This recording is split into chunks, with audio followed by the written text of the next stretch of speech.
പ്രിയമുള്ള സഹോദരിമാരെ, ഭർത്താവ് ആരാണെങ്കിലും, ഭർത്താവ് ഏത് തൊഴിൽ ചെയ്യുന്നവരാണെങ്കിലും ആരാണെങ്കിലും ഇസ്ലാമിക ദൃഷ്ട്യാ വിവാഹം നടത്തിയ, നിക്കാഹ് നടത്തിയ നിന്റെ ഭർത്താവ്, ആ ഭർത്താവിന്റെ വാക്കുകൾ നീ അനുസരിക്കണം. ആ ഭർത്താവ് പറയുന്നത് നീ കേൾക്കണം.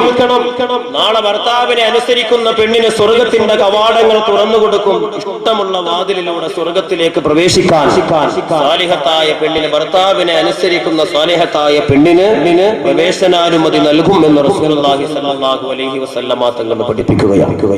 ഭർത്താവിന്റെ മേൽ വെക്കിട്ട് കയറുന്ന സ്വഭാവം, എന്തെങ്കിലും ഒന്ന് പറഞ്ഞാൽ ഉരുളയ്ക്ക് പേരിയായിട്ട് തറുതല പറയുന്ന സ്വഭാവം, അത് സാലിഹത്തായ പെണ്ണിന്റെ അടയാളമല്ല. ഒരു ഹദീസ് പ്രവാചകൻ സല്ലല്ലാഹു അലൈഹി വസല്ലമ തങ്ങൾ പറയുന്നു, സ്ത്രീകൾക്ക് ജീവിതത്തിൽ അവരുടെ സൃഷ്ടിപ്പിൽ തന്നെ അല്ലാഹു തആല കൊടുത്ത ഒരു ദൗർബല്യമാണ്, അല്ലാഹു തആല കൊടുത്ത ഒരു സ്വഭാവമാണ് അവരുടെ മെൻസസ് പീരിയഡ്, സ്ത്രീ സഹജമായ ഒരു സ്വഭാവമാണ്. ഈ സമയത്ത് നമസ്കാരങ്ങളില്ല, അതുപോലെ തന്നെ നോമ്പ് നോക്കേണ്ട കാര്യങ്ങളില്ല. ഈ സമയത്ത് ഇതെല്ലാം ഒഴിവാക്കി കൊടുത്തിരിക്കുകയാണ്. പക്ഷെ ഈ സമയം ദിക്റുകൾ കൊണ്ട് സമയം അധികരിപ്പിക്കണം എന്ന് ഹദീസിലൂടെ നമുക്ക് കാണാൻ കഴിയും. സ്ത്രീകൾ അധികരിപ്പിക്കണം ദിക്റുകൾ. അല്ലാഹുവിന്റെ റസൂൽ പറഞ്ഞു, മാ മിൻ ഇംറഅത്തിൻ തഹിയു ഇല്ലാ കാന ഹൈലുഹാ കഫാറത്തൻ ലിമാ മളാ ബിദുനൂബിഹാ. ഈ പ്രത്യേകമായ സമയങ്ങളിൽ മനസ്സിന് വല്ലാത്ത പ്രയാസമുണ്ടാകുന്ന, ശാരീരികമായി അസ്വസ്ഥത അനുഭവപ്പെടുന്ന ഘട്ടമാണ്, സമയമാണ്. അതിന്റെ പേരിൽ നിങ്ങൾ ദേഷ്യപ്പെടാൻ പാടില്ല. അതിന്റെ പേരിൽ നിങ്ങൾ ഭർത്താവിനോട് നിങ്ങൾ മറ്റൊന്നും പറയരുത്, മക്കളോട് നിങ്ങൾ ദേഷ്യപ്പെടരുത്. പാത്രങ്ങൾ വലിച്ചെറിഞ്ഞുകൊണ്ട് നിങ്ങളുടെ ബുദ്ധിമുട്ടുകളും പ്രയാസങ്ങളും ദേഷ്യവും നിങ്ങൾ പ്രകടിപ്പിക്കരുത്. ഇത് നിങ്ങളുടെ ജീവിതത്തിൽ അല്ലാഹു തആല തന്നിരിക്കുന്നതാണ് എന്നുള്ളൊരു ചിന്തയുണ്ടാകണം. അല്ലാഹുവിന്റെ റസൂല് പറയുന്നു, അങ്ങനെ ആ ദിവസങ്ങളിൽ ക്ഷമയോടെ പടച്ചവന്റെ സൃഷ്ടിപ്പാണല്ലോ, അതുകൊണ്ട് ക്ഷമയോടെ ആ ദിവസങ്ങൾ കഴിച്ചു കൂട്ടിയാൽ അടുത്ത പീരീഡ് വരെ ചെയ്തു പോയ ചെറിയ ചെറിയ ദോഷങ്ങൾക്ക് ഈ ക്ഷമയുടെ പേരില്, ആ സമയത്ത് ദിക്റുകൾ ചൊല്ലുന്നതിന്റെ പേരില് പാപങ്ങളൊക്കെ അല്ലാഹു മാപ്പാക്കി തരുമെന്ന് റസൂലുള്ളാഹി പറയുന്നു. മാത്രമല്ല, ആർത്തവ സമയത്ത് ഒന്നാമത്തെ ദിവസം തന്നെ ഒരു പെണ്ണ് പ്രകാരം ഒരു ദിക്ർ പറയുന്നത് നല്ലതാണെന്ന് റസൂലുള്ളാഹി പഠിപ്പിക്കുന്നു. ഏതാണ് ആ ദിക്ർ എന്നറിയുമോ? അൽഹംദുലില്ലാഹി അലാ കുല്ലി ഹാൽ വഅസ്തഗ്ഫിറുല്ലാഹ മിൻ കുല്ലി ദംബ്. ഈ ഒരു ദിക്ർ പറയണം. സഹോദരിമാരെ, മനസ്സുകൊണ്ട് ആ ദിക്ർ ഒന്ന് പഠിച്ചോ. അൽഹംദുലില്ലാഹി അലാ കുല്ലി ഹാൽ വഅസ്തഗ്ഫിറുല്ലാഹ മിൻ കുല്ലി ദംബ്. എന്താണ് ഇതിന്റെ അർത്ഥം?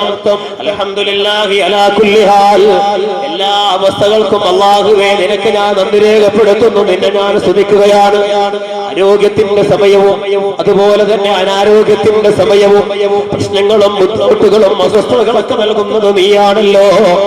അല്ലാഹുവേ നിനക്കാണത് തന്ന, നിനക്കാണ് സർവസ്തുതി.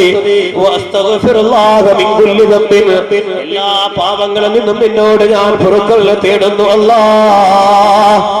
ഈ ഒരു ദിക്ർ ആർത്തവ പീരിയഡിന്റെ ഒന്നാമത്തെ ദിവസം ഒരു പെണ്ണ് ചൊല്ലിയാൽ കതബല്ലാഹു ലഹാ ബറാഅത്തൻ മിനന്നാർ, ആ പെണ്ണിന് നരകത്തിന്റെ മോചനം അല്ലാഹു കൊടുക്കുന്നതാണ്.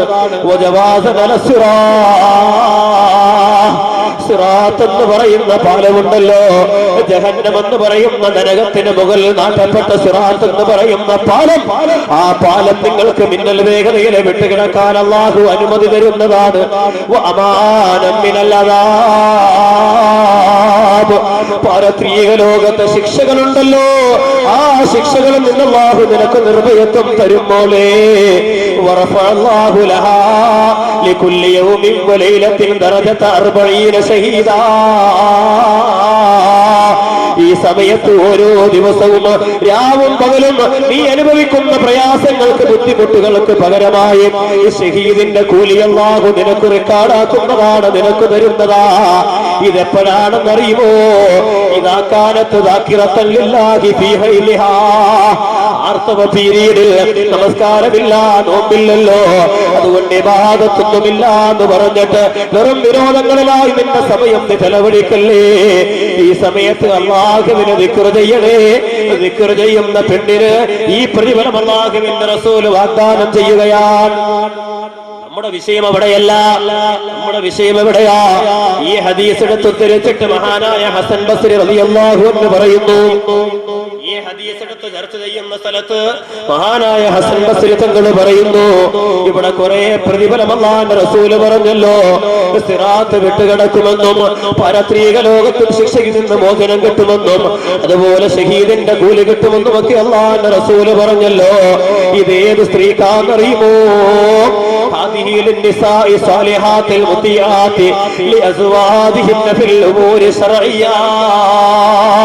ശരീഅത്തിന്റെ കാര്യങ്ങളിൽ തന്റെ ഭർത്താവിനെ വഴിപ്പെടുന്ന അനുസരിക്കുന്ന സാലിഹത്തായ പെണ്ണുണ്ടല്ലോ, ഈ പെണ്ണിനാണ് ഈ ഒരു പ്രതിഫലം അല്ലാഹു നൽകുക. ശരീഅത്തിന്റെ വിഷയങ്ങളിൽ ഭർത്താവിനെ അനുസരിക്കുന്ന സ്വാലിഹത്തായ പെണ്ണിനാണ് അല്ലാഹു തആല ഈ പറയപ്പെട്ട പ്രതിഫലങ്ങൾ നൽകുക. ഭർത്താവിനെ അനുസരിക്കേണ്ടത് ഭാര്യ ശരീഅത്തിന്റെ വിഷയങ്ങളിലായിരിക്കും. ദുനിയാവിന്റെ വിഷയങ്ങൾ, അതായത് ശരീഅത്ത് ഇസ്ലാമിന് വിരുദ്ധമായ ഒരു കാര്യങ്ങൾക്കും ഭാര്യ ഭർത്താവിനെ അനുസരിക്കണ്ട. ഒരു ദിവസം പ്രവാചകൻ സല്ലല്ലാഹു അലൈഹി വസല്ലമ തങ്ങളുടെ കാലഘട്ടം ഒരു യുദ്ധത്തിന്റെ വിളംബരമുണ്ടായി. വിളംബരമുണ്ടായപ്പോ ഒരു സഹാബി യുദ്ധത്തിന് വേണ്ടി തയ്യാറെടുക്കുന്നു. വേണ്ട സാമഗ്രികളൊക്കെ തയ്യാറാക്കി യുദ്ധത്തിന് വേണ്ടി പോകുന്നതിന് മുമ്പ് തന്റെ സഹധർമ്മിണിയെ വിളിച്ചിട്ട് ഉപദേശം കൊടുത്തു, മോളെ, ഞാൻ നിന്റേതുപോലെ യുദ്ധത്തിന് വേണ്ടി പോവുകയാണ്. അല്ലാഹു ദീർഘായുസ് നൽകിയാൽ മടങ്ങി വരും. ഞാൻ മടങ്ങി വരുന്നത് വരെ വീട് വിട്ട് ഒരാവശ്യത്തിനും നീ പുറത്തു പോകരുത് എന്ന ഉപദേശം കൊടുത്തിട്ടാണ് ഭർത്താവ് വീട്ടിൽ നിന്ന് യുദ്ധത്തിന് വേണ്ടി പോകുന്നത്. യുദ്ധത്തിന് പോയി കുറെ ദിവസം കഴിഞ്ഞപ്പോ ഭർത്താവുമായി ബന്ധപ്പെടാൻ ഒരു മാർഗവുമില്ല. ഇന്നത്തതുപോലെയല്ലല്ലോ. കുറെ ദിവസങ്ങൾ കഴിഞ്ഞു. ആ സമയത്ത് ഒരു ദൂതൻ വന്നു, ഈ പെണ്ണിന്റെ അടുക്കൽ വന്നു, ഒരു വിവരം അറിയിച്ചു, നിങ്ങളുടെ പിതാവ് സുഖമില്ലാതെ വീട്ടിൽ കിടപ്പാൻ, നിങ്ങളുടെ പിതാവിന് നിങ്ങളെ ഒന്ന് മകളെ ഒന്ന് കാണണമെന്ന് ആഗ്രഹമുണ്ട്. പ്രിയമുള്ളവരെ, ഭർത്താവ് യുദ്ധം കഴിഞ്ഞ് മടങ്ങി വന്നിട്ടില്ല. ഭർത്താവിനോട് അനുവാദം ചോദിക്കാനും നിവൃത്തിയില്ല. ഒരാളെ പ്രവാചകന്റെ സവിധത്തിലേക്ക് അയക്കുകയാണ്, നബിയേ, എന്റെ പിതാവ് സുഖമില്ലാതെ കിടപ്പാണ്, എന്റെ പിതാവിനെ കാണണമെന്ന് അറിയിച്ചിട്ടുണ്ട് നബിയേ. എങ്ങനെയാ ഞാൻ പോയി എന്റെ പിതാവിനെ ഒന്ന് കണ്ടു മടങ്ങി വരട്ടെ? അല്ലാഹുവിന്റെ റസൂല് പറഞ്ഞു,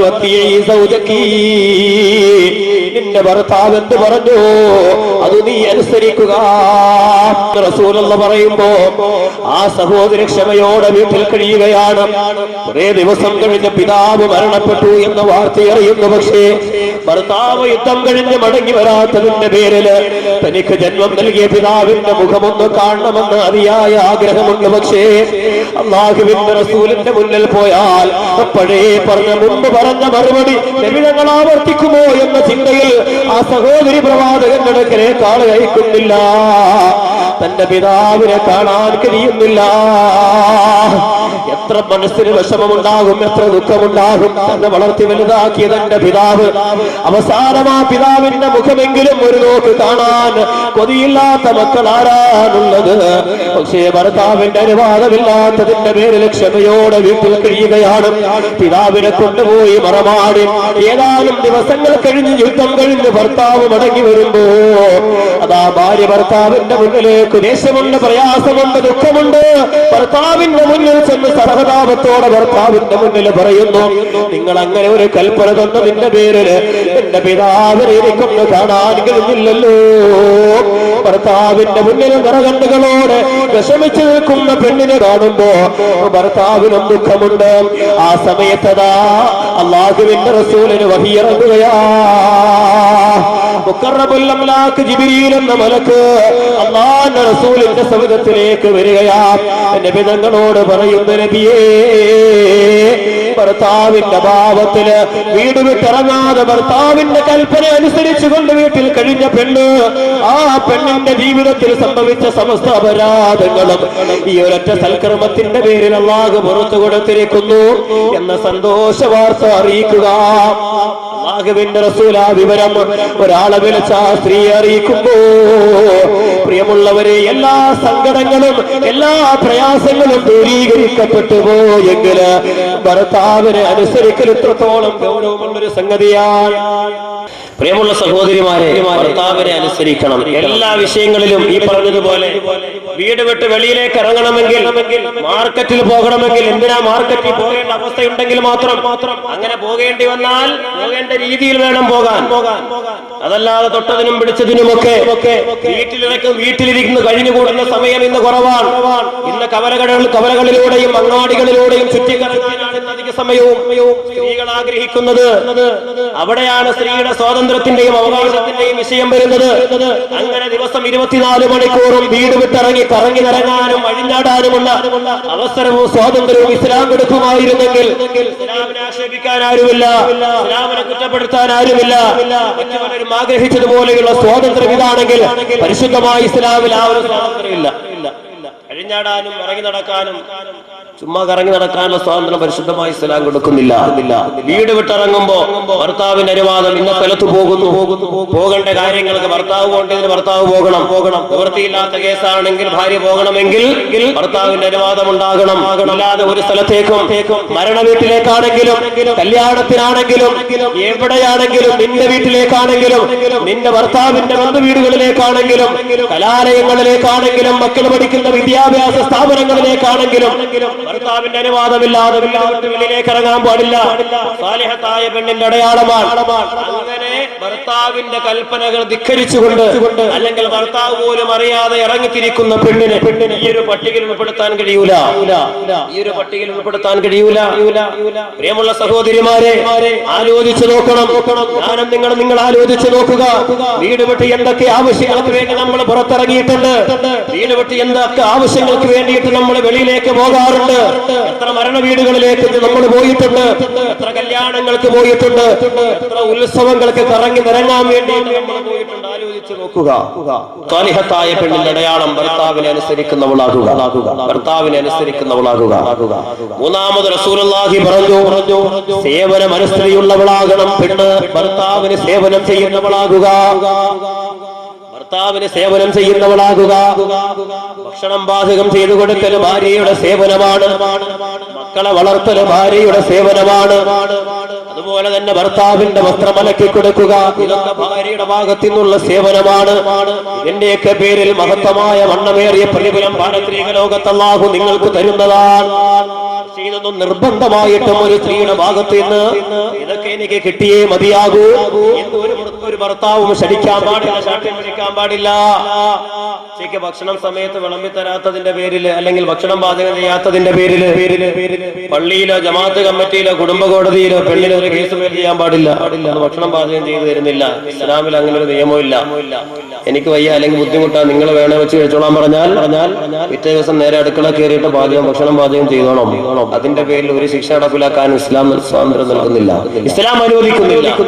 പിന്നെ ഏതെങ്കിലും വീട്ടിൽ ഭാര്യ സമയത്ത് ഭക്ഷണം വെച്ച് തരുന്നെങ്കിൽ അൽഹംദുലില്ലാ ശുക്ർ ചെയ്ത് നന്ദി രേഖപ്പെടുത്തി സന്തോഷത്തോടെ അവളെ പിണക്കാതെ ഭക്ഷണം വാങ്ങിച്ച് കഴിച്ചോ. മനസ്സിലാക്കണം, ഭക്ഷണം പാചകം ചെയ്ത് തന്നില്ല എന്ന് പറഞ്ഞിട്ട് അതിനാണ് പെണ്ണിനെ കേട്ടത്. ഭാര്യ ഭാഗം കഴിക്കുന്ന ഭക്ഷണം വെച്ച് തരാനാ.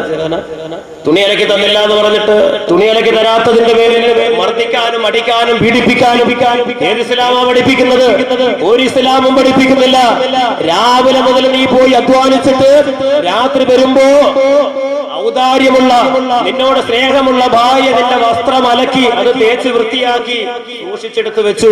അടുത്ത ദിവസം രാവിലെ പോകാൻ സമയത്ത് നല്ല വസ്ത്രം എടുത്ത് നിന്റെ കയ്യിലേക്ക് എടുത്ത് തന്നാൽ സ്നേഹത്തിന്റെ ഒരു പുഞ്ചിരി കൊടുത്ത് സമ്മാനിക്കണം.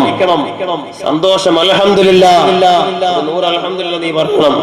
എനിക്ക് പറ്റൂല എന്ന് പറഞ്ഞ് മാറി നിന്നാൽ പാതിരാത്രി വന്നിട്ടേ പിന്നെ തുണി അലക്കിയിട്ടിട്ട് വേണം കിടന്നുറങ്ങാൻ നീ. അതിന്റെ പേരിൽ ഒരു പള്ളിയിൽ ജമാഅത്ത് കമ്മിറ്റി ചെന്നാലും ഒരു കുടുംബ കോടതി പോയാൽ അതിന്റെ പേരിൽ ഒരു ആക്ഷൻ എടുക്കൂല. പരിശുദ്ധമായ ഇസ്ലാം സ്ത്രീ ചെയ്തു തരുന്ന ഉപകാരങ്ങളാണ് ഇതൊക്കെ. മക്കളെ വളർത്താൻ ബുദ്ധിമുട്ടാണ്, പാല് കൊടുത്താൽ ശരീരം പോകും, സൗന്ദര്യം പോകും. ഇനി പറ്റൂല എനിക്കെന്നൊക്കെ പറഞ്ഞ് അടുത്ത ദിവസം ഭർത്താവിനോട് ഭാര്യ വന്ന് പറഞ്ഞു ഈ പറ്റൂല, വേണം നിങ്ങളുടെ മക്കളെ നിങ്ങളുടെ മോനെ നിങ്ങൾ വേണം വളർത്തിക്കൊള്ളാൻ പറഞ്ഞാലേ അടുത്ത ദിവസം വല്ല കടയിൽ വന്നിട്ട് വല്ല പൊടിയും വാങ്ങിച്ചുകൊണ്ട് പോകണം കുട്ടികൾക്ക് കലക്കി കൊടുക്കാൻ വേണ്ടി. പിന്നെ പെണ്ണിന്റെ ഔദാര്യം ഖുർആൻ പറയുന്നു, മക്കൾക്ക് കൊടുക്കണം. ഉമ്മാന്റെ സ്വഭാവം, ആ ഒരു മാതൃത്വം മക്കൾക്ക് കിട്ടാൻ. ഇല്ലെങ്കിൽ പൊടിയും മറ്റൊക്കെ കഴിക്കുമ്പോൾ ആ സ്വഭാവമായിരിക്കും മക്കൾക്ക് ഉണ്ടാകുന്നത്. അപ്പൊ പിന്നെ ഉമ്മായും മക്കളും തമ്മിൽ ആ ഒരു ബന്ധം ഉണ്ടാവൂല.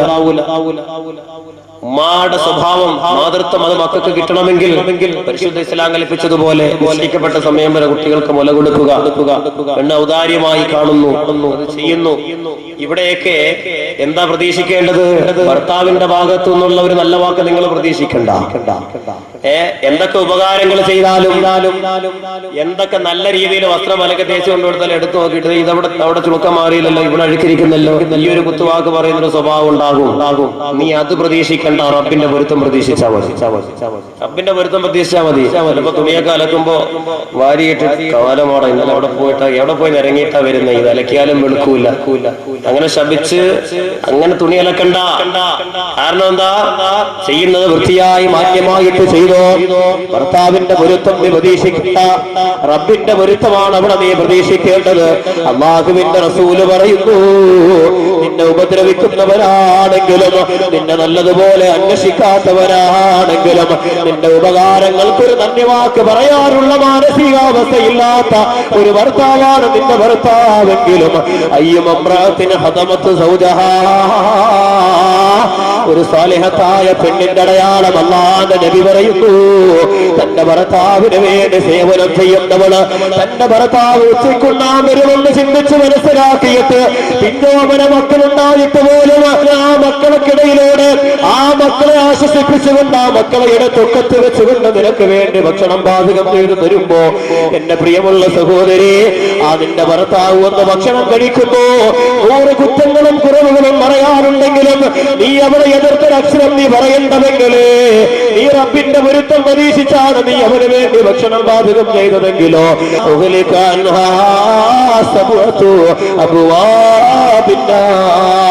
നരകത്തിന്റെ 7 കവാടങ്ങളും നിനക്ക് വേണ്ടി കൊത്തിയടക്കപ്പെടുകയാണ്.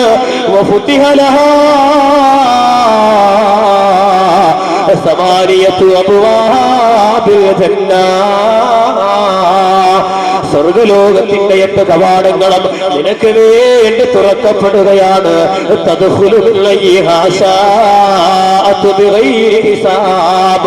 നാളെ ഹിസാബ് നിനക്കില്ല മോളെ, റബ്ബിന്റെ മുന്നിലെ കണക്ക് ചോദ്യമില്ല പെങ്ങളെ. ഹിസാബിന്റെ മൈതാനിയിൽ നിന്ന് നീ വന്നിരുകേണ്ട പെങ്ങളെ. നാളെ നിനക്ക് ഇഷ്ടമുള്ള കവാടത്തിലൂടെ ആ അനുഗ്രഹങ്ങളുടെ കലവറയായ സ്വർഗത്തിന്റെ സുഖലോലുപതയിലേക്ക് നിനക്ക് പ്രവേശിക്കാൻ അല്ലാഹു നിനക്ക് അനുമതി തരും എന്ന് ലോകത്തിന്റെ ചരിത്രത്തിൽ ഒരിക്കലും അസത്യത്തിന്റെ ലാഞ്ചനമാവിൻ തുമ്പിലൂടെ പുറത്തേക്ക് നിർഗലിക്കാത്ത ലോകത്തിന്റെ ഗുരുവായ നബിയെ മുഹമ്മദ് മുസ്തഫ സല്ലല്ലാഹു അലൈഹി വസല്ലമ തങ്ങൾ പറയുകയാണ്, നരകത്തിന്റെ കവാടങ്ങൾ കൊട്ടിയടക്കപ്പെടുന്നു. സ്വർഗത്തിനുള്ള വാതിലിലൂടെ നിനക്ക് സ്വർഗത്തിലേക്ക് പ്രവേശിക്കാം.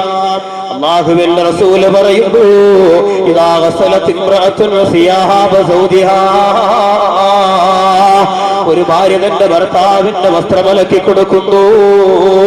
അതിന്റെ പേരിൽ അവൾക്ക് ലഭിക്കുന്ന പ്രതിഫലം എന്താണെന്ന് അറിയുമോ? 1000 നന്മകൾ അല്ലാഹു അവൾക്ക് വേണ്ടി എഴുതുന്നതാ, 2000 തിന്മകൾ അല്ലാഹു മായ്ച്ചു കളയുന്നതാ. ഈ ദുനിയാവിലുള്ള മുഴുവൻ വസ്തുക്കളും അവൾക്ക് വേണ്ടി പൊറുക്കലിനെ തേടുന്നതാ. നാളെ സ്വർഗത്തിൽ 1000 ദറജകൾ ഈ പെണ്ണിന് വേണ്ടി അല്ലാഹു ഉയർത്തുന്നതാണ്. വസ്ത്രമലക്കി കൊടുക്കുന്ന പെണ്ണിനുള്ള മഹത്വം ഇതാണ്. അതുകൊണ്ട് ഏത് സ്വഭാവക്കാരനാണെങ്കിലും ഏത് രീതിയിൽ നിന്നോട് പെരുമാറുന്നവരാണെങ്കിലും അല്ലാഹുവിന്റെ പൊരുത്തത്തിന് വേണ്ടി അല്ലാഹുവിന്റെ തൃപ്തിക്ക് വേണ്ടി സ്വാലിഹത്തായ പെണ്ണിന്റെ ഗണത്തിൽ പെടാൻ വേണ്ടി ഈ ഒരു സ്വഭാവം നിന്റെ ജീവിതത്തിലേക്ക് നീ സ്വീകരിച്ചോ. അല്ലാഹു ഭാഗ്യം തരട്ടെ. ഇബാദത്ത് കൊണ്ട് നമുക്ക് കഴിയൂലല്ലോ. എത്ര ഇബാദത്ത് ചെയ്യാനാണ് എന്റെ പെങ്ങളെ, എത്ര ഖുർആൻ ഓതാനാണ് നമുക്ക് കഴിയുക. ഇതുപോലെയുള്ള ലളിതമായ നിസ്സാരമായ കാര്യങ്ങളിലൂടെ നിനക്ക് അല്ലാഹു സ്വർഗത്തിന്റെ പദവികൾ ഉയർത്തിത്തരുന്നതാ. നാലാമത് ഹബീബായ നബി തങ്ങൾ പറയുന്നു, അൽ ഖനാഅത്തു ബിനഫഖതിഹി, ഭർത്താവ് നിനക്ക് ചെലവ് തരുമ്പോ ആ തരുന്ന ചുരുങ്ങിയ ചെലവ് എത്രയാണെങ്കിലും അതിൽ നീ സംതൃപ്തിയടയാ നിനക്ക് കഴിയണം. ഉള്ളത് കൊണ്ട് തൃപ്തിപ്പെടാനുള്ള മാനസികാവസ്ഥ നിനക്കുണ്ടാകണം. ഇന്ന് പല കുടുംബങ്ങളിലും ഇല്ലാതെ പോയൊരു സംഗതിയാണിത്. ഇന്ന് പല കുടുംബങ്ങളിലും ഇല്ലാതെ പോയി നഷ്ടപ്പെട്ടു പോയൊരു കാര്യമാണിത്. ഉള്ളത് കൊണ്ട് തൃപ്തിപ്പെടാൻ കഴിയുന്നില്ല. നാട്ടിൽ നിന്നാൽ ഒരു ജോലിയും ചെയ്യാൻ കഴിയുന്നില്ല.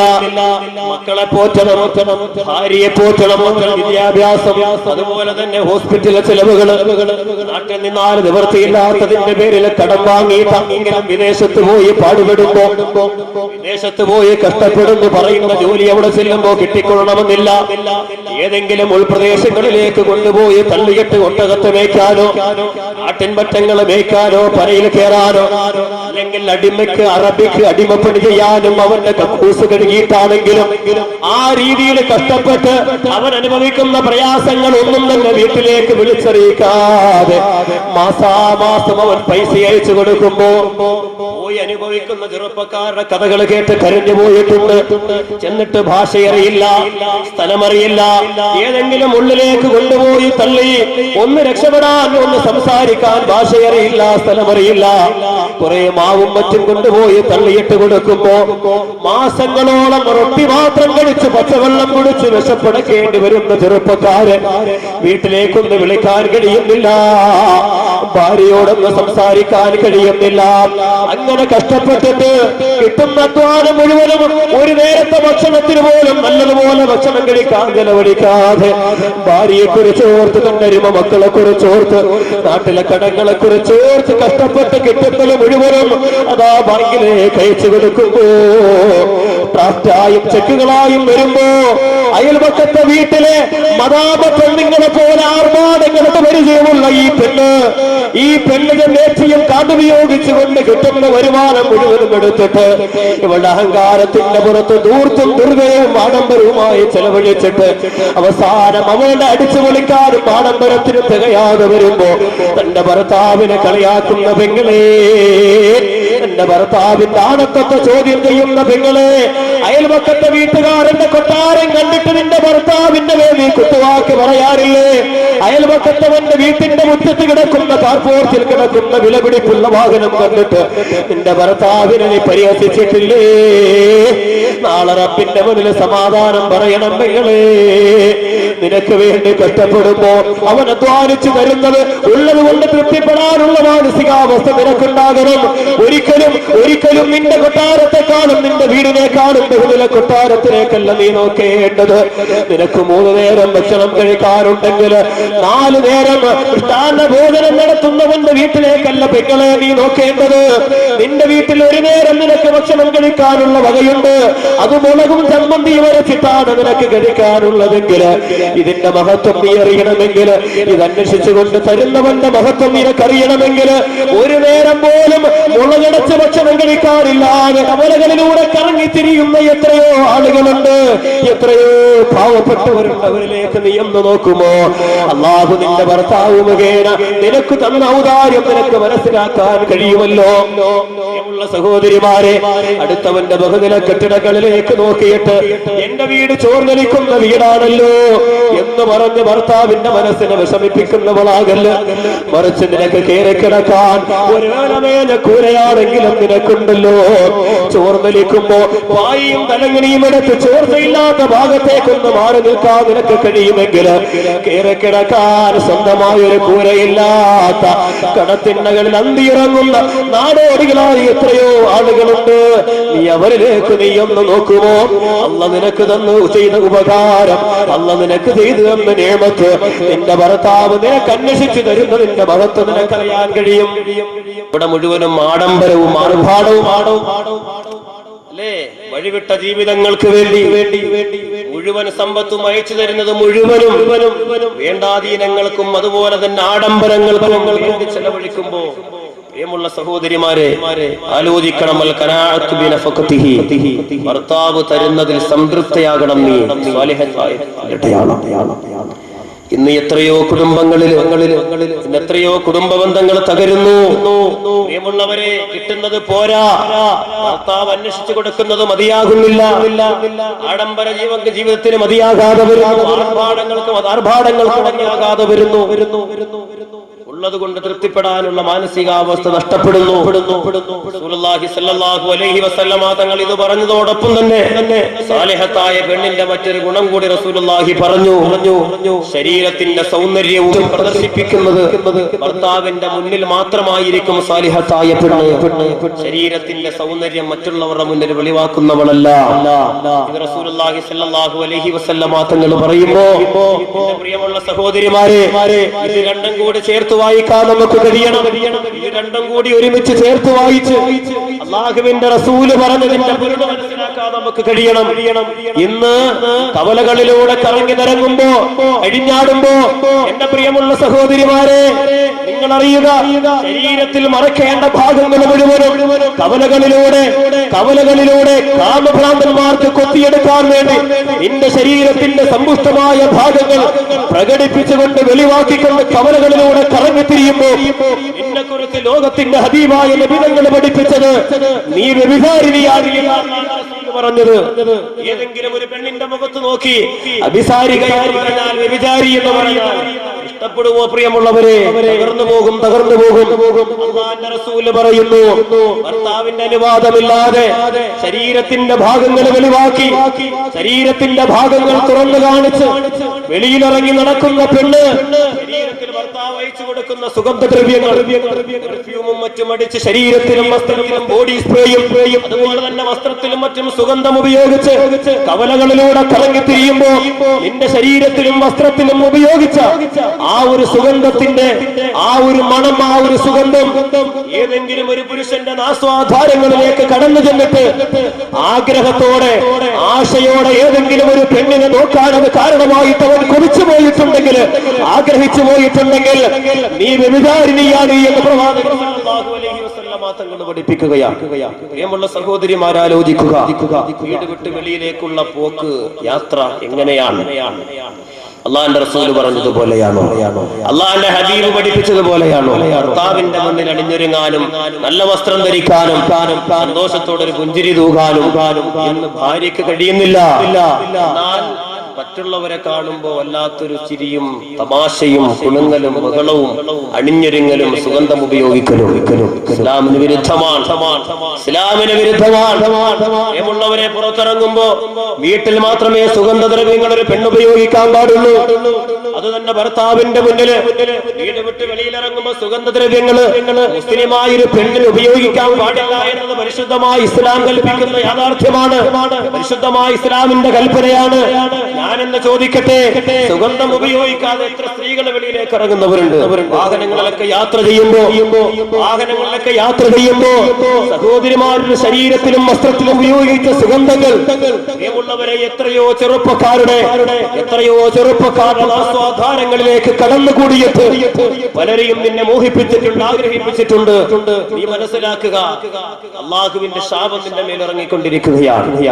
അള്ളാഹുവിന്റെ റസൂൽ പറയുന്നു, അങ്ങനെ ഭർത്താവിന്റെ അനുവാദമില്ലാതെ സ്വന്തം സുഗന്ധവും മറ്റും ഉപയോഗിച്ചുകൊണ്ട് താളം പോലും മറയ്ക്കാതെ വസ്ത്രം ധരിച്ച് വെളിയിലൂടെ കറങ്ങുമ്പോ റസൂലുള്ളാഹി പറയുന്നു, സ്വർഗത്തിന്റെ സുഗന്ധം ആസ്വദിക്കാമെന്നുള്ള കൊതി റസൂലുള്ളാഹി പറയുന്നു. സ്വർഗത്തിന്റെ സുഗന്ധം എത്രയോ വർഷങ്ങൾക്കപ്പുറം നിന്നാൽ പോലും വഴിദൂരം അപ്പുറം നിന്നാൽ പോലും ആസ്വദിക്കാൻ കഴിയുന്ന സ്വർഗത്തിന്റെ സുഗന്ധം ഇത്യാദി സ്ത്രീകൾക്ക് നിഷിദ്ധമാണ് എന്ന് ലോകത്തിന്റെ ഗുരുവായ നബി മുഹമ്മദ് മുസ്തഫ സല്ലല്ലാഹു അലൈഹി വസല്ലമ തങ്ങൾ പഠിപ്പിക്കുകയാണ്.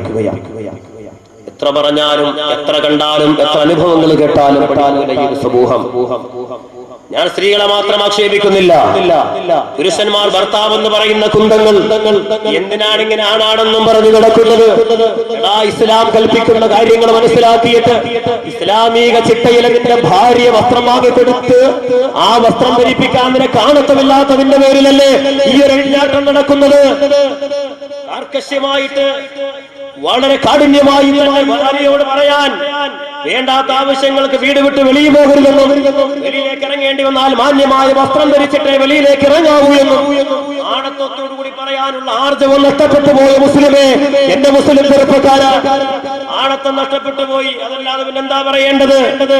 കാണുന്ന ഫാഷൻ മുഴുവനും കണ്ടിട്ട്, ഓരോ ഫാഷനും ഓരോന്നും കണ്ടിട്ട്, ദുനിയാവിന്റെ ഓരോ മോഡലും കണ്ടിട്ട് അനുകരിക്കാൻ വേണ്ടി വെമ്പൽ കൊള്ളുന്ന ഈ തലമുറയിലെ പെൺസമൂഹങ്ങൾക്ക് ഒത്താശ ചെയ്തു കൊടുക്കുന്ന പുരുഷന്മാർ പറയാൻ അവരാഗ്രഹിക്കുന്നത് പോലെ, അവരിച്ഛിക്കുന്നത് പോലെ, അവരാഗ്രഹിക്കുന്നത് പോലെ എന്തും സാധിച്ചു കൊടുക്കാൻ വസ്ത്രം വാങ്ങിക്കൊണ്ട് ലജ്ജയില്ലേ എന്റെ പ്രിയമുള്ളവരെ? മക്കന ധരിച്ചിട്ടും പർദ്ദ ധരിച്ചിട്ടും കവലകളിലൂടെ യാത്ര ചെയ്യാറിറങ്ങുന്ന ഉമ്മമാര്, എന്റെ സഹോദരിമാരെ, നീ ഒരു ദീനീ ചിന്തയോടെ ബോധത്തോടെ നീ ഒരു പർദ്ദ ധരിച്ചിട്ട് വെളിയിലിറങ്ങുമ്പോ എന്തേ നിനക്ക് മനസ്സിലാക്കാൻ കഴിയുന്നില്ല? നിന്റെ കൂടെ 14 13 വയസ്സുള്ള ശരീരത്തിന്റെ വളർച്ചയെത്തിയ സൗന്ദര്യമുള്ള കൗതുകമുള്ള പെൺകുട്ടികളെ ഇന്നും 2 3 വയസ്സ് പ്രായം മാത്രമുള്ള കുട്ടികളാണെന്ന് മനസ്സിലാക്കിയിട്ട് ശരീരത്തിന്റെ ഭാഗങ്ങൾ കളികന്മാർക്ക് കൊത്തിവലിക്കാൻ കഴിയത്തക്ക രീതിയിൽ ടൈറ്റ് ഫിറ്റായ വസ്ത്രങ്ങൾ വാങ്ങി ധരിച്ചുകൊണ്ട് നിന്റെ മുന്നിലൂടെ കൊണ്ടുപോകുമ്പോ, നീ കൈക്ക് പിടിച്ച് കൊണ്ടുപോകുമ്പോ നിനക്കൊരു ജാല്യമില്ലേ? നിനക്കൊരു ലജ്ജയില്ലേ? കടകന്മാര് മുഴുവനും നിന്റെ മകളെ കൊത്തിവലിക്കുമ്പോ, നിന്റെ മകളിലേക്ക് നോക്കിയിട്ട് കമന്റുകൾ പറയുമ്പോ നിനക്കിത് കാണാനുള്ള കണ്ടില്ലേ? എന്റെ പ്രിയമുള്ള സഹോദരിമാർ ആലോചിക്കുക, മുസ്ലിം സമൂഹത്തിന്റെ ഒരു പരിധി വരെ ഇത് തന്നെയാണ്. ഇസ്ലാമുമായി ബന്ധപ്പെട്ട വേഷവിധാനങ്ങളില്ല, ഇസ്ലാമുമായി ബന്ധപ്പെട്ട വേഷവിധാനങ്ങളില്ല. പർദ്ദയുടെ പേരും പറഞ്ഞിട്ട്, പർദ്ദാ വിപ്ലവം എന്ന് പറഞ്ഞിട്ട് പർദ്ദയുടെ പേരിൽ ഇന്ന് നടക്കുന്ന ചൂഷണങ്ങൾ എന്താണ്? വെറും ഒരു കച്ചവട കണ്ണോടുകൂടി മാത്രം ഇന്ന് പർദ്ദ കച്ചവടവൽക്കരിക്കപ്പെട്ടിരിക്കുന്നു. ആദ്യ കാലഘട്ടങ്ങളിലൊക്കെ പർദ്ദ എന്ന് പറയുന്ന ഒരു വസ്ത്രം വളരെ മാന്യമായിട്ട് ആ വസ്ത്രം ഇറക്കിയിരുന്നു, മാന്യമായ വസ്ത്രമായിരുന്നു. പക്ഷേ ഇന്ന് ആ മോഡൽ വസ്ത്രം അന്വേഷിച്ച് ഏതെങ്കിലും തുണിക്കടയിൽ ചെന്നാൽ അങ്ങനത്തൊന്നും കാണൂല. അത് പറഞ്ഞാൽ തന്നെ മനസ്സിലാവൂല. ഏതെങ്കിലും കട ചെന്ന് ചോദിച്ചാൽ അതൊക്കെ ഓൾഡാണ് ഉസ്താദ്, അതൊന്നും ഇപ്പൊ ഇല്ല. നോക്കട്ടെ, അങ്ങനെ വല്ല കടപ്പുണ്ട്. നോക്കിയാൽ ചിലപ്പോൾ ഏതെങ്കിലും പൊടിയും പിടിച്ച് എലിയും മാറ്റയും കറണ്ടി ഏതെങ്കിലും ഒന്ന് കാണും. പഴയ മോഡൽ പർദ്ദ. ഇന്ന് പർദ്ദ ധരിക്കുന്നുണ്ട്. എങ്ങനെ? ഇന്ന് ഇറക്കുന്ന പർദ്ദ തന്നെ ബോഡി ഷേപ്പ് ഒപ്പിച്ചുള്ള പർദ്ദ. അത് വാങ്ങിക്കൊണ്ട് പോയിട്ട് പിന്നൊരു ഷേപ്പ് വരത്തില്ല. അവിടെ ഇവിടെ പിടിച്ചൊരു തയ്യലും ബഹളമൊക്കെ ഉണ്ട്. അതിനകത്തുള്ള അലങ്കാരങ്ങൾ പോരാഞ്ഞിട്ട് പിന്നെ കൊണ്ടുവന്നിട്ട് വീട്ടിൽ കൊണ്ടുവന്നിട്ട് വേറെ ചില അലങ്കാരങ്ങൾ സെറ്റ് ചെയ്യലും അല്ലേ? ശരീരത്തിന്റെ ഭാഷ മനസ്സിലാകുന്ന രീതിയിൽ ബോഡി ഫിറ്റായ, ടൈറ്റ് ഫിറ്റായ വസ്ത്രം ധരിക്കുന്ന ഒരു ഫാഷൻ. ഇന്ന് വസ്ത്രത്തിൽ ഏറ്റവും കൂടുതൽ മുസ്ലിമീങ്ങൾ വസ്ത്രത്തിൽ ഒരു ഫാഷൻ. ആലോചിച്ച് നോക്കേണ്ട പ്രിയമുള്ള സഹോദരി, ഞാനിത് വെറുതെ പറയുന്നതല്ല. ഓരോ കുടുംബങ്ങളുടെയും അവസ്ഥകൾ നിങ്ങൾ ആലോചിച്ച് നോക്കും. സ്ത്രീകളെ സഹോദരിമാരുണ്ടെങ്കിൽ വീട്ടിലെ മക്കൾ, പെൺകുട്ടികൾ സ്കൂളിലും കോളേജിലൊക്കെ പോകുന്ന അവസ്ഥകൾ, നിങ്ങൾ ധരിപ്പിച്ചു കൊടുക്കുന്ന വസ്ത്രങ്ങൾ, നിങ്ങൾ വാങ്ങിക്കൊടുക്കുന്ന വസ്ത്രം, നിങ്ങൾ ധരിപ്പിച്ചു കൊടുക്കുന്ന വസ്ത്രം, നിങ്ങൾ ആലോചിക്കുക. മാന്യമായ വസ്ത്രമാണോ അല്ലയോ നിങ്ങളൊന്ന് ആലോചിക്കുക. ഏത് ഫാഷൻ ഇറങ്ങിയാലും അത് ഏറ്റവും കൂടുതൽ ഉപയോഗിക്കുന്ന നമ്മൾ മുസ്ലിം സ്ത്രീകളാണ്. മുമ്പ് അനാർക്കലി എന്ന് പറയുന്ന ഒരു സാധനം ഇറങ്ങി, ചുരിദാർ എന്ന് പറയുന്ന ഒരു സാധനമാണ്. അത് കഴിഞ്ഞിട്ട് പിന്നെ ഒരു മസാക്കലി എന്ന് പറയുന്ന ഒരു സാധനം ഇറങ്ങിയ ഒരു വസ്ത്രം. ആ വസ്ത്രത്തിന് ഒരു പ്രത്യേകതയുണ്ട്. റസൂലുള്ളാഹി സ്വല്ലല്ലാഹു അലൈഹി വസല്ലമ തങ്ങൾ പറഞ്ഞൊരു ഗുണം അതിനകത്തുണ്ട്. എന്താണെന്നറിയോ? രണ്ട് വിഭാഗം ആളുകളെ ഞാൻ കാണാതിരിക്കട്ടെ, എനിക്ക് കാണണ്ട എന്ന് പറഞ്ഞിട്ട് ഇക്കാലത്ത് വരൂ എന്ന് പറഞ്ഞൊരു സമൂഹം അല്ലാഹുവിന്റെ റസൂൽ പറഞ്ഞു. നിസാഉൻ കാസിയാത്തുൻ എന്ന് തുടങ്ങുന്ന ഒരു ഹദീസിൽ വസ്ത്രം ധരിച്ചിട്ടുണ്ടാകും, പക്ഷേ അവർ നഗ്നകളാണ് എന്ന് അല്ലാഹുവിന്റെ റസൂൽ പറയും. ഈ വസ്ത്രത്തിന്റെ ഒരു പ്രത്യേകതയുണ്ട്. തോള് മുതൽ ഈ കൈയുടെ താഴ്ഭാഗം വരെ കൈയുണ്ട്, പക്ഷെ നെറ്റാണ്. അപ്പോ ശരീരത്തിന്റെ നിറം, തൊലിയുടെ നിറം കാണാൻ കഴിയുന്ന രീതിയിലുള്ള വസ്ത്രം. അല്ലാഹുവിന്റെ റസൂൽ പറയുന്നു, ഈ ഒരു വർഗം സ്വർഗത്തിന്റെ വാസന ആസ്വദിക്കുകയില്ല. ശരീരത്തിന്റെ ഭാഗങ്ങൾ വെളിപ്പെടുത്തുന്ന, പ്രകടമാക്കുന്ന സ്ത്രീകൾ സ്വർഗത്തിന്റെ വാസന അവർക്ക് ആസ്വദിക്കാൻ കഴിയൂല എന്ന് റസൂലുള്ളാഹി സ്വല്ലല്ലാഹു അലൈഹി വസല്ലം. എത്രയോ കുടുംബങ്ങൾ പറഞ്ഞാൽ അനുസരണയില്ലാതെ, പറഞ്ഞാൽ കേൾക്കാതെ, അവസാനം ഇങ്ങനെ പറഞ്ഞാൽ കേൾക്കാതെ, അനുസരണയില്ലാതെ, ദീനീബോധമില്ലാതെ നടന്നിട്ട് അവസാനം എത്ര കുടുംബങ്ങൾ തകർന്നടിയുന്നു. പ്രിയമുള്ള സഹോദരങ്ങൾ, ഇത് പറയുമ്പോൾ വേദനയുണ്ട്. ഇസ്ലാമിന്റെ ചിട്ടകളെ ജീവിതത്തിൽ പാലിക്കാത്തതിന്റെ പേരിൽ ആണാകുന്ന പുരുഷന്മാര് വേണ്ടത്ര രീതിയിൽ കാര്യങ്ങൾ ചിന്തിക്കാത്തതിന്റെ പേരിൽ ഒട്ടുമിക്ക കുടുംബങ്ങളും തകർന്നുകൊണ്ടിരിക്കുന്നു. വിദേശത്ത് നിന്ന് വരുമ്പോ സ്വീകരിക്കാൻ ഭാര്യയും മക്കളും ഇല്ലാത്ത അവസ്ഥകൾ. ഭർത്താവ് അയച്ചു കൊടുക്കുന്നത് മുഴുവനും പിൻപറ്റിയിട്ട്, അത് മുഴുവനും അവളുടെ പേരിലേക്ക് മാറ്റിയിട്ട് അവസാനം കണ്ണിൽ കാണുന്നവന്റെ പിന്നാലെ മക്കളെയും കൂട്ടി ഇറങ്ങിപ്പോകുമ്പോ അവസാനം ഇതുപോലെ ഭർത്താവ് വന്നിട്ട് നിലവിളിയും കണ്ണീരുമായിട്ട് കരഞ്ഞുകൂടുന്ന അവസ്ഥകൾ. എടുത്തിടയ്ക്ക് സംഭവം ഇതുപോലെ എത്ര അനുഭവങ്ങൾ, പല അനുഭവങ്ങളും കൊല്ലം ജില്ല കേന്ദ്രീകരിച്ചുകൊണ്ട് നടക്കുന്ന സംഭവങ്ങൾ. 2 മക്കളുള്ള ഒരു കുടുംബം വിദേശത്ത് നിന്ന് ജോലി ചെയ്ത് അധ്വാനിക്കുന്നത് മുഴുവനും ഭാര്യക്കും മക്കൾക്കും വേണ്ടി ചെലവഴിക്കുമ്പോ അത് മുഴുവനും അവൾ പിൻപറ്റി. പ്രിയമുള്ളവരെ, കൊച്ചുമക്കളെ സ്കൂളിലേക്ക് കൊണ്ടുപോകാൻ വേണ്ടി ഭർത്താവ് ഏർപ്പാടാക്കിയിട്ട് പോയവന്റെ കൂടെ ഭർത്താവ് വരുന്നതിന് മുമ്പ് യാത്രയാകുന്ന ഒരവസ്ഥ ഇന്ന് വന്ന് കേസും മറ്റും നടന്നുകൊണ്ടിരിക്കുന്നു. ഇത്ര ബന്ധങ്ങൾ എങ്ങനെ തോന്നുന്നു ഈ രീതിയിൽ വഞ്ചിക്കാൻ ഭർത്താവ് അറിയാതെ ഭർത്താവിന്റെ ഭാവത്തിൽ അവൻ തരുന്ന ആനുകൂല്യങ്ങൾ മുഴുവനും പിൻപറ്റിയിട്ട് അന്യപുരുഷന്മാരോടൊപ്പം കറങ്ങി നടക്കാനും ജീവിതത്തിന്റെ സർവസ്വവും അവന്റെ മുന്നിൽ സമർപ്പിക്കാനും അതുപോലെ തന്നെ ഉത്സവങ്ങൾക്ക് യാത്രയാകാനും അന്യപുരുഷന്മാരോടൊപ്പം കടന്നുകൂടിയിട്ട് രാവ് മുതൽ പകൽ വരെ ഉപയോഗിച്ചുകൊണ്ട് രാവ് മുഴുവനും പകലാക്കി മാറ്റി നിന്റെ ഭർത്താവിനെ വഞ്ചിക്കുന്നു. സഹോദരിമാരെ, എങ്ങനെ അള്ളാഹുവിന്റെ ഭാഗത്ത് നിന്ന് അനുഗ്രഹം ഉണ്ടാകും? എങ്ങനെ കുടുംബങ്ങളിൽ സ്വസ്ഥതയുണ്ടാകും, സമാധാനമുണ്ടാകും? മൊബൈലൊരു പരിധി വരെ ആ വിഷയത്തിൽ വില്ലനാണ്. ഒട്ടുമിക്ക ബന്ധങ്ങളും തകർത്തുകൊണ്ടിരിക്കുന്നതിന്റെ പിന്നിൽ ഈ ഒരു ഉപകരണം ഏറ്റവും കൂടുതൽ സ്വാധീനം ചെലുത്തുന്നുണ്ടെന്ന് നമുക്ക് മനസ്സിലാക്കാൻ കഴിയും. എത്രയെത്ര ബന്ധങ്ങളാ തകർന്നുകൊണ്ടിരിക്കുന്നത്. പ്രിയമുള്ള സഹോദരിമാര്, മനസ്സറിഞ്ഞ് ആലോചിക്കണം, ചിന്തിക്കണം. എന്റെ പ്രിയമുള്ള പെങ്ങളെ, ഇത് പറയുമ്പോൾ നിന്റെ മനസ്സിലുണ്ടാകും വിവാഹം കഴിഞ്ഞ നാളുകൾ പോലും കഴിയുന്നതിന് മുമ്പ് പെണ്ണാണെന്നുള്ള ചിന്ത പോലും ഇല്ലാതെ വിദേശത്ത് പോയി പാടുപെടുമ്പോ ഞങ്ങളതുപോലൊരു പെണ്ണി വീട്ടിലുണ്ടെന്നൊരു ചിന്തയുണ്ടാകണ്ടേ? എന്തേ ഞങ്ങളെ മറന്നുപോയോ? എന്തേ ഞങ്ങളോടൊപ്പം കഴിയാൻ ആഗ്രഹമില്ലാതിട്ടല്ലേ? എന്റെ പെങ്ങളെ, ഇതാണ് നിന്റെ മനസ്സിന്റെ ചിന്തയെങ്കിൽ നാട്ടിൽ നിന്നാലൊരു ജോലി പോലും ചെയ്യാൻ കഴിവില്ലാത്തതിന്റെ പേരില് വിദേശത്ത് പോയിട്ടാണെങ്കിലും നിന്നെ പോറ്റണമെന്ന് അതിയായ മനസ്സിന്റെ ആഗ്രഹത്തിന്റെ പുറത്തു പോയി അടിമപ്പണി ചെയ്തിട്ട് നിനക്ക് വേണ്ടി അവൻ അന്വേഷിച്ച് നിനക്ക് വേണ്ടി ചെലവിന് വരുമ്പോ എന്റെ പ്രിയമുള്ള സഹോദരി, അങ്ങനെ ഒരു ദുർചിന്ത നിന്റെ മനസ്സിലുണ്ടാവല്ലേ? നിനക്ക് വേണ്ടി പാടുപെടുന്നവന്റെ ആ മനസ്സാമുഖം നിന്റെ മനസ്സിലൊരു വേളയുണ്ടാകണേ. അങ്ങനെ എന്തെങ്കിലും ചിന്തകൾ, അങ്ങനെ എന്തെങ്കിലും മോശമായ ചിന്തകൾ നിന്റെ മനസ്സിലേക്ക് കടന്നുകൂടുമ്പോ നീ നിന്റെ റബ്ബിന് വേണ്ടി ഒന്നെടുത്ത് നമസ്കരിക്കുമോ? നിന്റെ പെങ്ങളെ, അല്ലാഹുവിനോട് നീ നിന്റെ അവലാദികൾ ബോധിപ്പിക്കുമോ? എന്റെ പ്രിയമുള്ളവരെ, അല്ലാഹുവിന്റെ മുന്നിൽ സർവസ്വവും സർവാവലാദികളും നിനക്ക് ബോധിപ്പിക്കാൻ കഴിയുക. അതല്ലാതെ ഭർത്താവിനെ വഞ്ചിക്കുന്ന ഒരു സ്വഭാവം അത് ജീവിതത്തിൽ ഉണ്ടാകല്ലേ. ചിന്തിക്കാൻ കഴിയണം. ആ രീതിയിൽ ചിന്തിക്കാൻ കഴിയണം. വിധാനം വളരെ മോശമായി കൊണ്ടിരിക്കുന്നു. എന്റെ യുവ സഹോദരിമാർ, എന്റെ സഹോദരിമാര്, എന്റെ ഉമ്മമാര്, പ്രായം ചെന്നവര് പോലും ആഡംബരങ്ങളിലായി വസ്ത്രാലങ്കാരങ്ങളിൽ മാത്രമായി ജീവിതം തള്ളി നീക്കുന്ന ഒരവസ്ഥ കാണാൻ കഴിയും.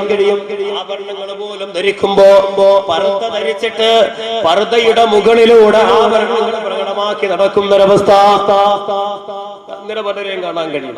വർണ്ണങ്ങൾ അപ്പൊ അത് കാണിക്കാൻ വേണ്ടിയിട്ടല്ലേ പർദ്ദ ധരിച്ചിട്ടുണ്ട്, മുഖമക്കനെ ധരിച്ചിട്ടുണ്ട്, ഈ കൈയൊക്കെ ഉണ്ട്, ഇതിന്റെ മുകളിൽ പിന്നെ മാലയും ഇതിന്റെ മുകളിൽ മാലയൊക്കെ എടുത്തിരുന്നത് പിന്നെ മറ്റുള്ളവരെ കാണിക്കാനല്ലേ. വസ്ത്രം വളരെ സൂക്ഷിക്കുക. ശാസ്ത്രം, സയൻസ് പറയുന്നു, ഡോക്ടർമാര് പറയുന്നു, ശരീരം ഫിറ്റായ വസ്ത്രങ്ങൾ മനുഷ്യരെ പല രോഗങ്ങളിലേക്കും കൊണ്ടെത്തിക്കും. പല രോഗങ്ങളിലേക്കും ശരീരത്തിൽ നല്ലതുപോലെ രക്തയോട്ടം പോലും ഇല്ലാത്ത രീതിയിൽ. ആണും പെണ്ണും എല്ലാം കണക്കാ. പുരുഷന്മാരും ഇന്ന് പ്രത്യേക ചെയ്ത പാൻറ്റും നിക്കറുമൊക്കെ വലിച്ചു കയറ്റിയിട്ട് സുഹാന നടക്കുന്ന കണ്ട രസമാണ്. എന്തോ കോലമായി ഇതൊക്കെ. പറയാൻ ഓരോ പേരും കാണും. മുമ്പൊക്കെ ഒരു പാനുണ്ടായിരുന്നു, ജയന്റെ മോഡലൊരു പാൻറ്റൊക്കെ ഇട്ട് കണ്ണങ്കാല് കഴിഞ്ഞ് പിന്നെ 2 മീറ്റർ വെളിയിലോട്ട് കിടക്കും, താഴെ കിടക്കും. മുനിസിപ്പാലിറ്റിയുടെ ജോലി കിട്ടിയമാതിരി റോഡ് മൊത്തം അടിച്ചു വാരി അവസാനം അടുത്ത പള്ളിയിൽ ചെന്ന് വാങ്ങി വിളിക്കുമ്പോ മുഹറിന്റെ സമയമായി പള്ളിയിൽ കയറും. ഈമാനുള്ള ചെറുപ്പക്കാരൻ റോഡിലെ ചാണകവും മൂത്രവും മലവും അതും ഇതെല്ലാം കാണും പാൻറ്റിൽ. ചുട്ടി കയറി പള്ളി കയറി നിസ്കരിച്ചിട്ട് റുക്കുവും സുജുവും ചെയ്യുമ്പോഴത്തേക്ക് അങ്ങനെ നോക്കിപ്പോയാൽ അവന്റെ പോസ്റ്റ് ഓഫീസ് നോക്കാൻ വെളിയില്ല. കാരണം എന്താ? പാൻറ് ഒരു പരിധിവരെ കയറും, ഷർട്ട് ഒരു പരിധിവരെ ഇറക്കമുള്ളൂ, പുതിയ മോഡൽ ഷോർട്ട് ഷർട്ട്, പിന്നെ ടൈറ്റ് ജീൻസും, അങ്ങനെയൊക്കെയുള്ള ഓരോ സംഗതികളാണ്. എടാ ചെറുപ്പ സഹോദര, നീ മനസ്സിലാക്കുക. നിന്റെ ഔറത്ത് പറയാതെ എങ്ങനെ അതിന്റെ നിസ്കാരം ശരിയാകുക? ഇത് ചിന്തിക്കാൻ നമുക്ക് കഴിയുന്നില്ല. ഇത് മനസ്സിലാക്കണ്ടേ പ്രിയമുള്ളവരെ? മാന്യമായിട്ട് നേരെ മൂത്രമൊഴിക്കാൻ കഴിയുന്നുണ്ടോ? നല്ലതുപോലെ മൂത്രം പോലും വിറ്റ് വീഴുന്നതിന് മുമ്പ് എഴുന്നേറ്റ് വന്ന് നിസ്കരിച്ച് റുക്കുവും സുജൂദും ചെയ്യുമ്പോൾ അടുത്ത മൂത്രത്തുള്ളി പാൻറ്റിലേക്കും മറ്റും ഇട്ട് വീഴുക. ആ നിസ്കാരം പോയി, അടുത്തുള്ളവന്റെയും പോയി. നേരെ ചുവന്ന് പാൻറ് ഇറക്കി ഒരുമാതിരി PVC പൈപ്പ് ഉരുക്കി കയറ്റുന്ന മാതിരിയുള്ള ഒരു പാൻറ് ഇട്ടോ നടക്കുന്നുണ്ട്. കാണുന്നവർക്ക് ശ്വാസം മുട്ടും, ഇത് ഇടുന്നവർക്ക് ശ്വാസം മുട്ടില്ലെന്ന് ഞാൻ ചിന്തിക്കാറുണ്ട്. ആ രീതിയിൽ മുട്ടുകാല് പോലും ഒന്ന് മടക്കാൻ പോലും കഴിയാത്ത രീതിയിൽ പള്ളിയിലെ കാളകൾക്ക് കൊടുക്കാൻ വേണ്ടി ചില പള്ളികൾ അങ്ങനെ സമ്പ്രദായം ഉണ്ടാക്കി വെച്ചിട്ടുണ്ട്. ആർക്കെങ്കിലും മുട്ടുമടക്കാൻ വയ്യാത്ത ഏതെങ്കിലും പാവപ്പെട്ടം വന്നിരുന്ന് അങ്ങനെ നിന്ന് മൂത്രം ഒഴിക്കട്ടെ എന്നും പറഞ്ഞ് ചെയ്യുന്നതാണ്. പക്ഷേ അത് ഇന്ന് പതിവാക്കിയിട്ട് ഇപ്പൊ എല്ലാ പള്ളിയിലും ബാത്റൂം പണിയുമ്പോൾ ഒരു 5 എണ്ണം അവിടെ കാളകൾക്ക് കൊടുക്കുക. അങ്ങോട്ട് നിൽക്കുക, അടിക്കുക, വരിക. എന്തൊരു കോലമാണ്. അസൗകര്യങ്ങൾ, ബുദ്ധിമുട്ടുള്ളവർക്ക് അതിനുവേണ്ട സാഹചര്യങ്ങൾ എടുക്കണം എന്ന് പറഞ്ഞുകൊണ്ട് അതൊരു പതിവാക്കിയിട്ട് അങ്ങനെ ഒരു ശീലമാക്കാൻ പാടില്ലല്ലോ. ചെറുപ്പക്കാർ ആലോചിക്കുക. നമ്മുടെ നിസ്കാരവും നമ്മൾ പാടുപെട്ട് സമയം ചെലവഴിച്ച് നിസ്കരിക്കുമ്പോൾ ആ ഇബാദത്ത് നഷ്ടപ്പെടാൻ പാടില്ല. ആ ഇബാദത്ത് നഷ്ടപ്പെടാൻ പാടില്ല. ഇത്ര വിധാനത്തിൽ അങ്ങനെ ആ രീതിയിലൊക്കെ ഇന്നെല്ലാം മോശമായി. ഇന്നെല്ലാം അനുധാവനം ചെയ്യുന്ന വല്ല കായിക താരങ്ങളോ സിനിമാ നടന്മാരോ എന്ത് കണ്ടാലും അത് അനുധാവനം ചെയ്യാൻ, ആ കോലത്തിൽ മുടി വെട്ടാനും താടി വളർത്താനും എന്തൊക്കെ കോലങ്ങൾ. അള്ള തന്ന സൗന്ദര്യം കളഞ്ഞിട്ട് എന്തൊരു മുഖവും എന്തൊരു സൗന്ദര്യമാണ്. ആ താടിയൊക്കെ പല കോലത്തിൽ അങ്ങോട്ട് വരച്ച് റെഡിയാക്കി വെച്ചിട്ട് വരത്താടിയും വരമീശയും എന്തൊക്കെ കോലങ്ങളെ കണ്ടാൽ ആ സൗന്ദര്യം നഷ്ടപ്പെടുത്തി കളയും. നമ്മൾ കാണുന്ന പല കാഴ്ചകളും കിയാമത്തിന്റെ അടയാളം എന്നല്ല. പിന്നെ ഇതിന് എന്താ പറയുക അല്ലേ? കിയാമത്തിന്റെ അടയാളം എന്നല്ല. കാരണം മുടിയൊക്കെ ആ രീതിയിൽ വാരി വലിച്ചു കെട്ടിയിട്ടുണ്ട്. പെണ്ണിന്റെ ഒരു ഗുണങ്ങളും പുറമേ കാണാനില്ല. ആ രീതിയിൽ കോലം കെട്ടി നടക്കുന്ന, കോമാളി വേഷം കെട്ടി നടക്കുമ്പോ എന്റെ പ്രിയമുള്ള സഹോദരിമാര് മനസ്സിലാക്കുക, അള്ളാഹുവിന്റെ റസൂല് പറയുന്ന വേഷം ഇതല്ല. അള്ളാഹുവിന്റെ ഹബീബ് പഠിപ്പിക്കുന്ന വേഷം ഇതല്ല. പരിശുദ്ധ ഇസ്ലാം പഠിപ്പിക്കുന്ന വേഷം ഇതല്ല. നമ്മളൊക്കെ ആഗ്രഹിക്കാറുണ്ടല്ലോ, ഫാത്തിമയോടൊപ്പം സ്വർഗം വേണമെന്ന്, ആയിഷയോടൊപ്പം സ്വർഗം വേണമെന്ന്, ഖദീജത്തുൽ കുബറയോടൊപ്പം സ്വർഗം വേണമെന്ന് പറയാറുണ്ടല്ലോ. വെറുതെ സ്വർഗം കിട്ടൂല പെങ്ങളെ. ജീവിതത്തിൽ കുറേയേറെ കാര്യങ്ങൾ ശ്രദ്ധിച്ചെങ്കിൽ മാത്രമേ സ്വർഗം കിട്ടൂ. അല്ലാഹുവിന്റെ റസൂല് പറയുന്നു, സാലിഹത്തായ പെണ്ണിന്റെ അടയാളം കേൾക്കണോ? ഭർത്താവ് തരുന്ന വേദന ഉപജീവനം കൊണ്ട് തൃപ്തിപ്പെടാൻ നിനക്ക് കഴിയണേ. അതുപോലെ തന്നെ ശരീരം അവന്റെ മുന്നിലല്ലാതെ മറ്റൊരാളുടെ മുന്നിലും നീ പ്രദർശിപ്പിക്കല്ലേ. നഗ്നത വെളിവാക്കുന്നത് സാലിഹത്തായ പെണ്ണിന്റെ അടയാളമല്ല. ഒരു ദിവസം ഫാത്തിമ റളിയല്ലാഹു തആല പൊട്ടിക്കരയുകയാണ്. അല്ലാഹുവിന്റെ റസൂലിന്റെ പൊന്നുമോളുടെ കരച്ചിൽ കണ്ട് അസ്മാ റളിയല്ലാഹു തആല ചോദിച്ചു, മാലക്ക് യാ ഫാത്തിമ, ഓ ഫാത്തിമ നീ എന്തിനാ കരയുന്നത്? ഫാത്തിമ റളിയല്ലാഹു തആല പറഞ്ഞു, അസ്മാ ഞാൻ കരയുന്നത് മറ്റൊന്നുമല്ല, ഞാൻ ഇതുവരെ എന്റെ ജീവിതത്തിൽ ഈ നിമിഷം വരെ എന്റെ ശരീരം മറ്റൊരു പുരുഷന്റെ മുന്നിൽ ഇതുവരെ പ്രദർശിപ്പിച്ചിട്ടില്ല അസ്മാ. എന്റെ നഗ്നത മറ്റൊരാളും കണ്ടിട്ടില്ല അസ്മാ. നഗ്നത കാണണ്ട, നഗ്നത പോയിട്ട് എന്റെ ശരീരത്തിന്റെ ഭാഷ പോലും മറ്റൊരാളും ഇതുവരെ കണ്ടിട്ടില്ല, അറിഞ്ഞിട്ടില്ല. അസ്മാഇന്റെ മുന്നിൽ പൊട്ടിക്കരയുന്നു. ഫാത്തിമ പറഞ്ഞു, അസ്മാ ഞാനിപ്പോ കരഞ്ഞത് എന്തിനാണെന്നറിയുമോ? ഞാൻ മരണപ്പെട്ടു പോയാൽ എന്റെ ജനാസ വെള്ള തുണിയിൽ കവമ്പുടവയിൽ ശരീരത്തോട് ചേർത്ത് പൊതിഞ്ഞിട്ട് അതാ പലക കഷണത്തിന്റെ പലകയുടെ പുറത്ത് വെച്ച് പള്ളിക്കാട്ടിലടക്കം ചെയ്യാൻ വേണ്ടി കൊണ്ടുപോകുമ്പോ എന്റെ ജനാസ മറ്റുള്ളവർ കാണൂലേ. ആ സമയം എന്റെ ശരീരത്തിന്റെ ഭാഷ അവരറിയൂലേ. കരയുന്നു. ആ കാലഘട്ടത്തിൽ ജനാസ കൊണ്ടുപോകുന്ന ഒരു പലകയുടെ പുറത്ത് വെച്ചുകൊണ്ടാണ്. അസ്മാ റളിയല്ലാഹു അൻഹ പറഞ്ഞു, ഫാത്തിമ നിന്റെ ശരീരം കഫംപുടവ കൊണ്ട് പൊതിഞ്ഞിട്ടല്ലേ കൊണ്ടുപോകുക, പിന്നെങ്ങനാണ് നിന്റെ ശരീരം മറ്റുള്ളവരെ കാണുക? ഫാത്തിമ റളിയല്ലാഹു അൻഹ പറഞ്ഞു, അസ്മാ ഞാൻ മരണപ്പെട്ടു പോയാ എന്റെ കഫംപുടവ എന്റെ ശരീരത്തോട് ചേർത്ത് പൊതിയുമ്പോ എന്റെ ശരീരത്തിലേക്ക് ഇറകി പിടിച്ച് ചേർത്ത് പൊതിയുമ്പോ എന്റെ ശരീരത്തിന്റെ ഭാഷ മറ്റുള്ളവർ കാണുമല്ലോ.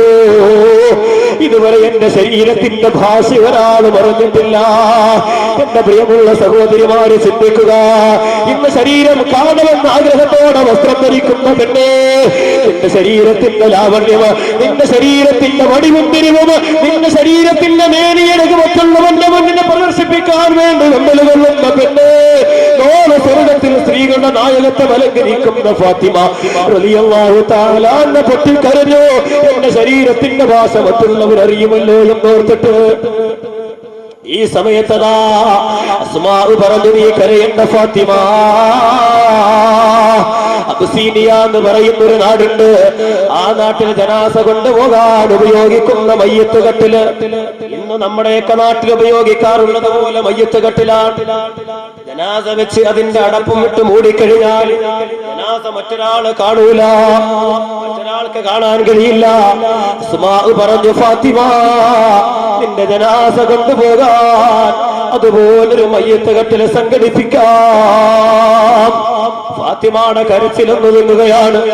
എന്നിട്ട് ഫാത്തിമ ഒരു വസിയത്ത് ചെയ്തു, പകലാണ് മരണപ്പെടുന്നതെങ്കിലും എന്റെ ജനാസ നിങ്ങൾ രാത്രിയിൽ വേണം കൊണ്ടുപോയി അടക്കം ചെയ്യാൻ. പകലെന്റെ ജനാസ നിങ്ങൾ അടക്കല്ലേ, കാഴ്ചക്കാര് കുറയുമല്ലോ എന്നോർത്ത് ഫാത്തിമ റളിയല്ലാഹു തആല വസിയത്ത് ചെയ്യുമ്പോ ഫാത്തിമ റളിയല്ലാഹു തആല ജീവിതത്തിൽ പാലിച്ച സൂക്ഷ്മത കണ്ടോ? ഈ ഫാത്തിമയോടൊപ്പമല്ലേ സ്വർഗത്തിൽ പോകേണ്ടത്, ഈ ഫാത്തിമയോടൊപ്പമല്ലേ സ്വർഗത്തിൽ ആനന്ദ നൃത്തം ചവിട്ടേണ്ടത്. ജീവിതത്തിൽ എത്ര പ്രയാസങ്ങൾ സഹിച്ചവളാണ്, ജീവിതത്തിൽ എത്ര പ്രാരാബ്ദം, എത്ര വിഷമതകൾ അനുഭവിച്ചവളാണ് ഫാത്തിമ. അല്ലാഹുവിന്റെ റസൂലിന്റെ പൊന്നുമോളായ ഫാത്തിമ ജീവിതത്തിൽ എത്ര സൂക്ഷ്മത വസ്ത്രത്തിന്റെ വിഷയത്തില്, വസ്ത്രധാരണത്തിന്റെ വിഷയത്തില്, വേഷവിധാനത്തിന് പാലിച്ചെങ്കിൽ എന്റെ പ്രിയമുള്ള സഹോദരി, നാളെ ഇവരോടൊപ്പം നമുക്ക് സ്വർഗം വേണമെങ്കിൽ ഇതുപോലെ വസ്ത്രവിധാനത്തിലും നമ്മൾ ശ്രദ്ധിക്കണേ. മോഡേൺ വസ്ത്രധാരണം നിങ്ങൾ വലിച്ചെറിയുമോ? പാശ്ചാത്യന്റെ ചീഞ്ഞളിയാറിയ സംസ്കാരം നമുക്ക് വേണ്ട സഹോദരിയെ. അതൊരിക്കലും ഔന്നത്യത്തിന്റെ അടയാളമല്ല, അതൊരിക്കലും അന്തസ്സിന്റെ അടയാളമല്ല, അതൊരിക്കലും ആഭിജാത്യത്തിന്റെ അടയാളമല്ല. ഇന്ന് വസ്ത്രമരിഞ്ഞുകൊണ്ട്, വസ്ത്രമെടുത്തുകൊണ്ട്, ഇന്ന് മയ്യത്ത് വീടുകളില്, ഇന്ന് കല്യാണ വീടുകളില്, ഇന്ന് ഉത്സവപ്പറമ്പുകളിൽ അണിഞ്ഞൊരുങ്ങി നടക്കുമ്പോ നിന്റെ ശരീരവും സൗന്ദര്യവും മറ്റുള്ളവർ ആകർഷിച്ചു പോകുന്നെങ്കിൽ അതിന്റെ പേരിൽ നരകം നീ വിലക്ക് വാങ്ങുകയാണ് പെങ്ങളെ, നരകം നീ വിലക്ക് വാങ്ങുകയാ. അല്ലാഹു കാത്തുരക്ഷിക്കട്ടെ. മുൻഗാമികൾ ഈ രീതിയിൽ ചിന്തിച്ചവരായിരുന്നു. അതുകൊണ്ടാണ് അവർക്കൊക്കെ സ്വർഗം. പ്രിയമുള്ള സഹോദരിമാരെ, ആലോചിക്കുക, ഇനി അവരോടൊപ്പം സ്വർഗം വേണോ, അതല്ല നരകമാണോ? ആലോചിക്ക്. എത്ര പറഞ്ഞാലും മനസ്സിലാവൂല. തലമറയ്ക്കലും അവറത്തല്ലേ, തലമുടിയൊക്കെ അവറത്ത് തന്നെയാണ്. റഹ്മത്തിന്റെ മലക്കുകൾ പോലും തുടങ്ങൂല. ശരീരത്തിന്റെ ഭാഗങ്ങൾ പോലെ തലമുടിയും അവറത്താണ്, മറയ്ക്കണം. എന്ത് സൗന്ദര്യമാണത് വെളിവാക്കുന്നതില്. അള്ളാഹു ദീനിന്റെ നിയമങ്ങൾ പാലിക്കാൻ അള്ളാഹു ഭാഗ്യം തരട്ടെ. അപ്പൊ സ്വാലിഹത്തായ പെണ്ണിന്റെ അടയാളം റസൂലുള്ളാഹി സ്വല്ലല്ലാഹു അലൈഹി വസല്ലം തങ്ങൾ പറഞ്ഞു, നഗ്നത വെളിവാക്കാത്തവൾ ശരീരം ഭർത്താവിന്റെ മുന്നിൽ മാത്രം ശരീരം പ്രദർശിപ്പിക്കുന്നു.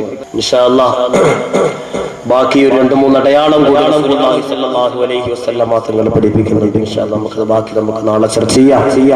അല്ലാഹു സുബ്ഹാനഹു വ തആല പറയുന്ന കാര്യങ്ങൾ ജീവിതത്തിൽ പ്രാവർത്തികമാക്കാൻ അല്ലാഹു തആല നമുക്ക് ഏവർക്കും തൗഫീഖ് നൽകി അനുഗ്രഹിക്കുമാറാകട്ടെ.